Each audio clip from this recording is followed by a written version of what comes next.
how does Auburn slow down Walter Clayton Jr.? I said, I don't think that's the key. And by the way, Brown, you remember you laughed at me when I threw away those old sheets of mine from yesterday's show? I did, yeah. Was that the stats you need? The back of one of those had the stats on this. All right. But Instead in the men's room, if you want. Walter Clayton Jr., in one of their losses, scored 28. So just because he scores his doesn't mean that Florida can lose. But in every one of their losses, there was one consistent thing in all their losses.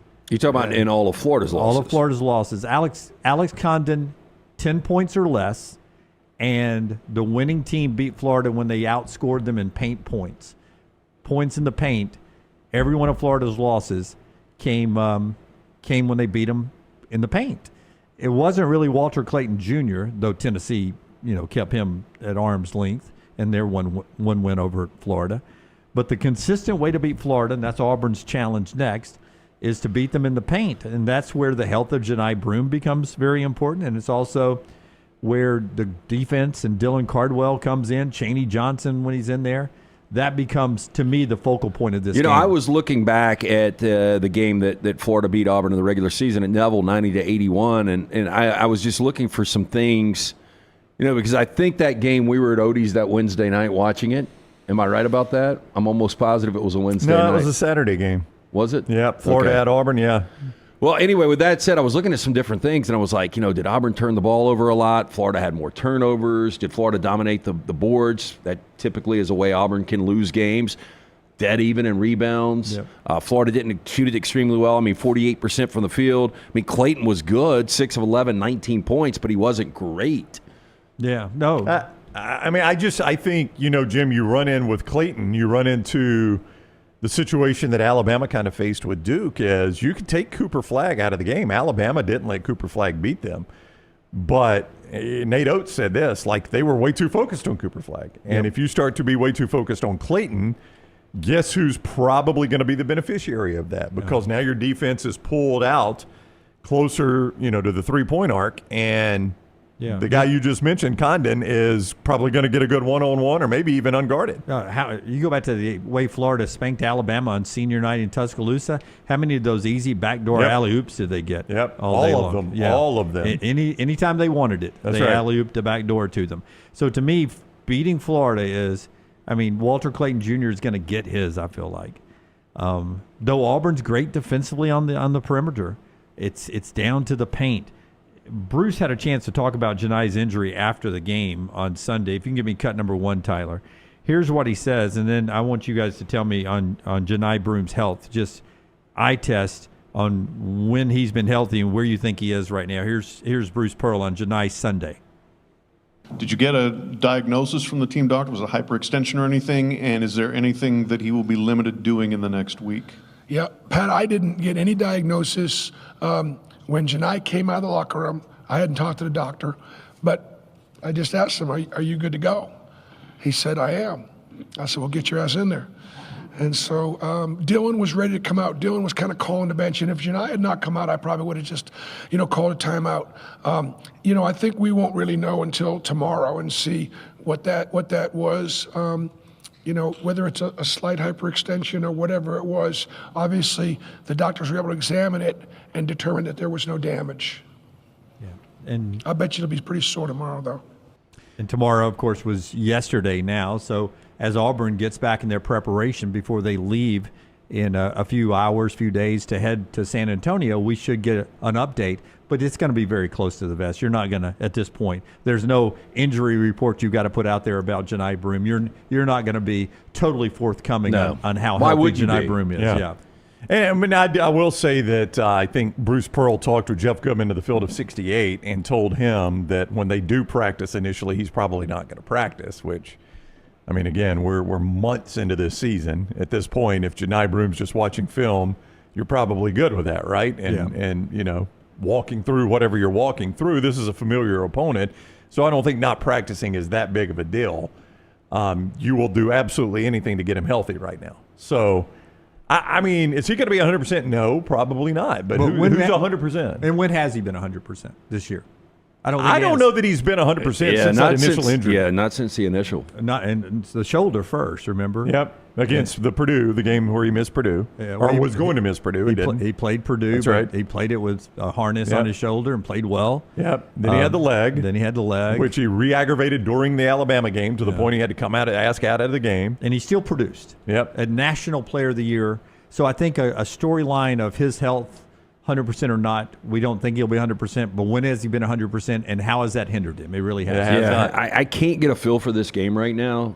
Like, if you guys were drafting these 4 teams, one to win the national championship on your life, where would you start? Well, I think it's one of those, I know it's cliche to say this, but I mean, you got 4 number 1 seeds, and it's been a year where, I think at one point, Houston, I don't think I ever thought Houston was the best team in the country.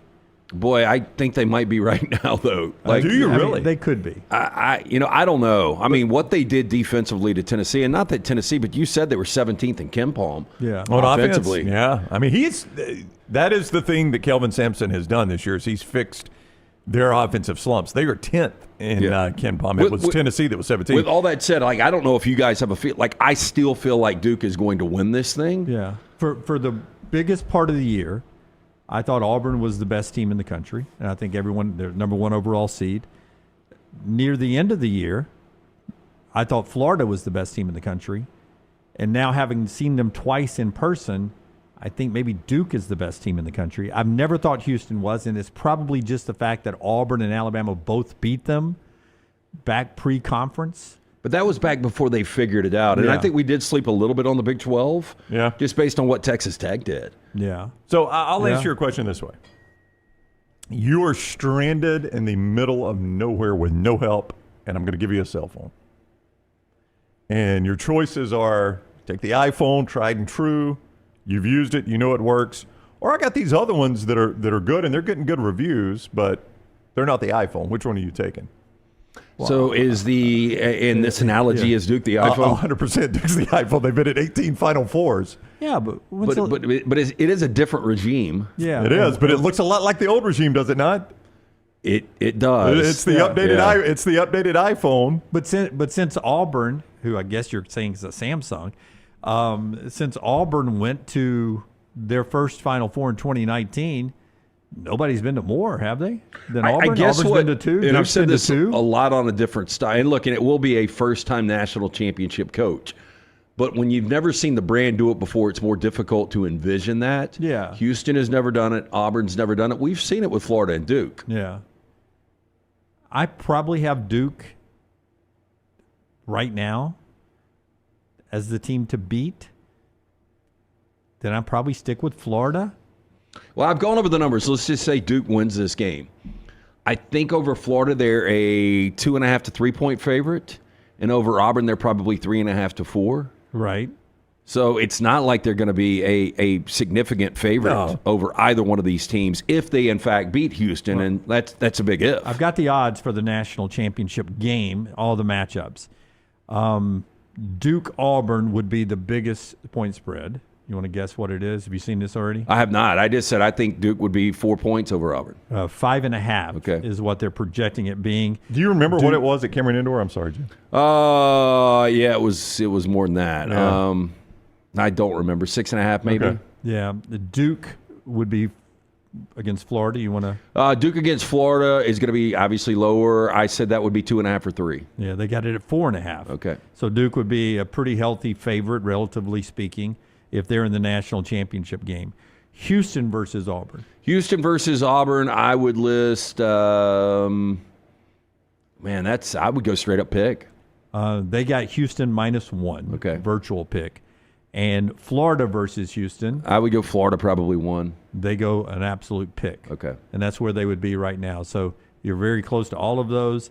And really, all those are good games. And honestly, I'm kind of like you. I thought for a while, couldn't figure Duke out because when you look at the out of conference, and we talked about this yesterday, they lost to Kansas, they lost to Kentucky, and then you get into the ACC, and nobody believed in the ACC at all, so it was hard to get a gauge on them. But I did think at one time Auburn was the best team. Coming into the tournament, thought Florida was the best team. Think Duke probably is the best team right now, but I've got no problem with people saying Houston is the best team. So, anyways, that balance. Yeah, I guess that's what happens when you get one seeds, right? All the one seeds that are there. Yeah, and we did sort of crap on the ACC all year long. And not sort of. We absolutely did. Yeah. But, they didn't do anything in the tournament outside of Duke. Yeah. I know, but this is the 4th straight year they've had a team in the Final Four. No, they were in the tournament what we thought they were. To quote the late, great Dennis Green. Dennis Green passed, right? Denny Green's dead. I think he did, yeah. The late, great Denny Green. They are who we thought they were. I mean, the ACC was absolutely what we thought it was, a one-team league. And it just turns out that one team is so good that even though they haven't been tested in that one-team league, it didn't matter because they are right there in the Final Four and they are the favorites to win it all. And they'll still flex it. If there's ever a day before we get to a guaranteed 3, 4, whatever that number is from conferences in the 12-team playoff, if the SEC only got one in, as long as they won the national championship, right. it'd still be a major flex. Yep.